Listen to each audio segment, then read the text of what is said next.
നമസ്കാരം, ഞാൻ Rakesh M G. നമ്മുടെ വാഹനത്തിൻ്റെ ക്ലച്ച് എന്ന കാലെടുക്കുന്ന സമയത്ത് അല്ലെങ്കിൽ ക്ലച്ച് റിലീസ് ചെയ്യുന്ന സമയത്ത് ഒരു ജർക്കിങ് ഫീൽ ചെയ്യുന്നുണ്ട്. അതായത് വാഹനം മുമ്പിലോട്ട് പോകുമ്പോൾ ഭയങ്കര ഒരു ജർക്കിങ് ഫീൽ ചെയ്യുന്നുണ്ട്. ഇത് ശരിക്കും ക്ലച്ചിൻ്റെ പ്രശ്നമാണോ അതോ ഫ്ലൈ വീലിൻ്റെ പ്രശ്നം കൊണ്ടാണോ ഇങ്ങനെ വരുന്നത്? ഇങ്ങനെ ഒരു സംശയം എൻ്റെ ഒരു സബ്സ്ക്രൈബർ ചോദിച്ചിട്ടുണ്ടായിരുന്നു. ചോദിച്ചിരിക്കുന്ന SG Design 4 ആണ് ചോദിച്ചിരിക്കുന്നത്. ചോദ്യം ഇങ്ങനെയാണ്: ബ്രോ, എന്താണ് ഫ്ലൈ വീൽ? ഫ്ലൈ വീലിന് കംപ്ലൈൻറ്റ് വന്നാൽ വൈബ്രേഷൻ ഉണ്ടാകുമോ? ഒന്ന് പറയാമോ? നല്ലൊരു ചോദ്യമാണ്. കാരണം ശരിക്കും പറഞ്ഞാൽ പലരും ഫേസ് ചെയ്യുന്ന ഒരു വലിയൊരു ഇഷ്യൂ തന്നെയാണ് നമ്മളിപ്പോൾ ഈ കേട്ടത്. കാരണം എന്താണെന്ന് പറഞ്ഞു കഴിഞ്ഞാൽ പലപ്പോഴും നമ്മുടെ വാഹനത്തിൻ്റെ ക്ലച്ച് റീപ്ലേസ് ചെയ്ത് കഴിഞ്ഞാൽ പോലും, അല്ലെങ്കിൽ ക്ലച്ചിന് കംപ്ലയിൻറ്റ് വരുമ്പോൾ നമുക്കറിയാം ജർക്കിങ്ങും കാര്യങ്ങളൊക്കെ നോർമലായിട്ട് കൂടും. അങ്ങനെ കൂടിക്കഴിയുമ്പോൾ നമ്മൾ പലപ്പോഴും ക്ലച്ച് റീപ്ലേസ് ചെയ്യാറുണ്ട്. പക്ഷേ ക്ലച്ച് റീപ്ലേസ് ചെയ്തിട്ടും ജർക്കിങ്ങിന് വലിയ കുറവൊന്നുമില്ല, ജർക്കിങ് അതുപോലെ തന്നെയുണ്ട്. ഇങ്ങനെ പലരും പറയുന്നൊരു കംപ്ലയിൻ്റ് ആണ്. അപ്പോൾ ശരിക്കും എന്താണ് ഫ്ലൈ വീൽ?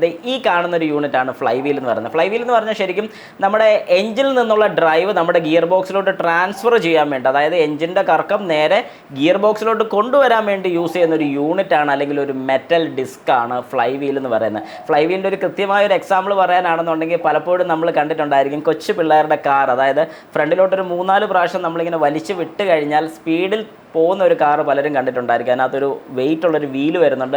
ആ വീലിൻ്റെ ഫോഴ്സ് കൊണ്ടാണ് ഈ വാഹനം ഓടുന്നത്. അപ്പോൾ ആ വീല് അതുപോലത്തെ തന്നെ ഒരു ഫ്ലൈ വീലാണ് നമ്മുടെ വാഹനങ്ങൾക്കും വരുന്നത്. ഇത് ശരിക്കും ട്രാൻസ്ഫർ, ഈ പറയുന്നത് പോലെ ഡ്രൈവ് ട്രാൻസ്ഫർ ചെയ്യാൻ മാത്രമല്ല, എഞ്ചിൻ്റെ ലോഡ് ബാലൻസ് ചെയ്യിക്കാനും കൂടെ വേണ്ടിയിട്ടാണ്. അതായത് നമുക്കറിയാവുന്ന പോലെ ഒരു 4 സിലിണ്ടർ എഞ്ചിനോ അല്ലെങ്കിൽ ഒരു 3 സിലിണ്ടർ എഞ്ചിനോ അല്ലെങ്കിൽ ഒരു 2 സിലിണ്ടർ എഞ്ചിനാണെങ്കിൽ പോലും ഒരു എഞ്ചിൻസ് ഒരു സൈക്കിൾ എന്ന് പറയുമ്പോൾ, അതായത് സക്ഷൻ, കംപ്രഷൻ, പവർ, എക്സോസ്റ്റ്, ഈ പറയുന്ന 4 സ്ട്രോക്ക് കംപ്ലീറ്റ് ചെയ്യുന്ന സമയത്ത് ഇതിലൊരു സ്ട്രോക്ക് മാത്രമേ ഉള്ളൂ നമ്മുടെ വാഹനത്തിൻ്റെ പിസ്റ്റണിലോട്ട് അല്ലെങ്കിൽ ആ എഞ്ചിനിലോട്ട് പവർ കിട്ടുന്നത്.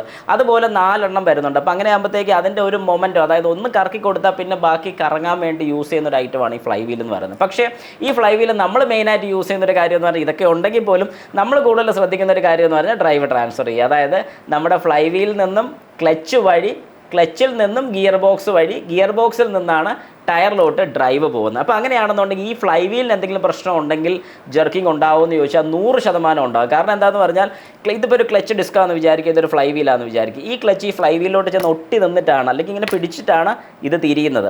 അതേ സ്ഥാനത്ത് ഈ ക്ലച്ച് തീർന്നെന്ന് സങ്കല്പിക്കുക. ഈ ക്ലച്ച് ഇങ്ങനെ ഒരഞ്ഞൊരഞ്ഞ്, അല്ലെങ്കിൽ നമ്മൾ കൂടുതൽ കാലൊക്കെ വെച്ച് ക്ലച്ചിൻ്റെ പുറത്ത് കാല് വെച്ച് ഓടുകയാണെന്നുണ്ടെങ്കിൽ ഈ ക്ലച്ച് ശരിക്കും പറഞ്ഞാൽ ഇതിൻ്റെ പുറത്താണ് റബ്ബ് ചെയ്ത് പോകുന്നത്. അങ്ങനെ ഇവിടെ തേയ്മാനം ഉണ്ടാകാനുള്ള ചാൻസസ് വളരെ കൂടുതലാണ്. ഇനി ക്ലച്ച് തീർന്ന് നമ്മൾ ഓടിക്കുകയാണെന്നുണ്ടെങ്കിൽ, അതായത് ഒരു വാഹനത്തിൻ്റെ ക്ലച്ച് തീർന്നതിന് ശേഷം നമ്മൾ പിന്നെയും വാഹനം ഓടിക്കുകയാണെന്നുണ്ടെങ്കിൽ ഈ ക്ലച്ചിൽ വരുന്ന റിവേറ്റും കാര്യങ്ങളൊക്കെ ഇതിൻ്റെ പുറത്തോട്ട് ഒരയും. അങ്ങനെ ഒരഞ്ഞു കഴിയുമ്പോഴത്തേക്കും ഇതിൻ്റെ ഫിനിഷ്ഡ് പോർഷൻ, അതായത് ഇത് മെഷീൻ ചെയ്തിരിക്കുന്നത്, മെഷീൻ ഫിനിഷ്ഡ് ആണ്, ആ ഒരു ഫിനിഷ് ആയിട്ടിരിക്കുന്ന ഒരു സ്മൂത്ത് പോർഷൻ ഹാർഡായി പോവുകയാണ് ചെയ്യുന്നത്. അത് സ്ക്രാച്ചസും കാര്യങ്ങളൊക്കെ വരും. അങ്ങനെ സ്ക്രാച്ച് വന്നിട്ടുണ്ടെങ്കിൽ നമ്മളൊരു പുതിയ ക്ലച്ച് മാറുക കാര്യങ്ങളൊക്കെ ചെയ്ത് കഴിയുമ്പോഴത്തേക്കും ഈ ക്ലച്ചിന് ഭയങ്കരമായിട്ട് ജർക്കിങ് ഫീൽ ചെയ്യും. അപ്പോൾ നമ്മൾ ഓർക്കും ക്ലച്ചിൻ്റെ കംപ്ലയിൻറ്റ്. ശരിക്കും അത് ക്ലച്ചിൻ്റെ കംപ്ലയിൻറ്റ് കൊണ്ടല്ല, ഈ പറഞ്ഞതുപോലെ ഫ്ലൈ വീലിൻ്റെ പ്രശ്നം കൊണ്ടാണ് ഈ ഒരു പ്രോബ്ലം ഉണ്ടാകുന്നത്. അത് മാത്രമല്ല, ഇനി ക്ലച്ചിൻ്റെ പ്രശ്നം കൊണ്ടും ജർക്കിങ് വരാനുള്ള ചാൻസ് ഉണ്ട്. കാരണം ക്ലച്ചിനകത്ത് നമുക്കറിയാം ടോർഷൻ സ്പ്രിങ്ങും കാര്യങ്ങളൊക്കെ വരുന്നുണ്ട്. ഈ സ്പ്രിങ്ങിന് എന്തെങ്കിലും പ്രശ്നം ഉണ്ടെങ്കിലും ഒരു ജർക്കിങ് നമുക്ക് ശരിക്കും ഫീൽ ചെയ്യും. അപ്പോൾ ഈ 2 കാര്യങ്ങൾ കൊണ്ടുവരും. അതുകൊണ്ട് എപ്പോഴെങ്കിലും നമ്മൾ ക്ലച്ച് മാറാൻ വേണ്ടി വാഹനം കൊടുക്കുകയാണെങ്കിൽ അവരോട് പ്രത്യേകിച്ച് ഫ്ലൈ വീലിൻ്റെ കണ്ടീഷൻ എങ്ങനെ ഉണ്ടെന്നുള്ളത് ചെക്ക് ചെയ്യാൻ പറയണം. ഇൻ കേസ് ഫ്ലൈ വീൽ എന്തെങ്കിലും പ്രശ്നമോ കാര്യങ്ങളൊക്കെ ഉണ്ടെങ്കിൽ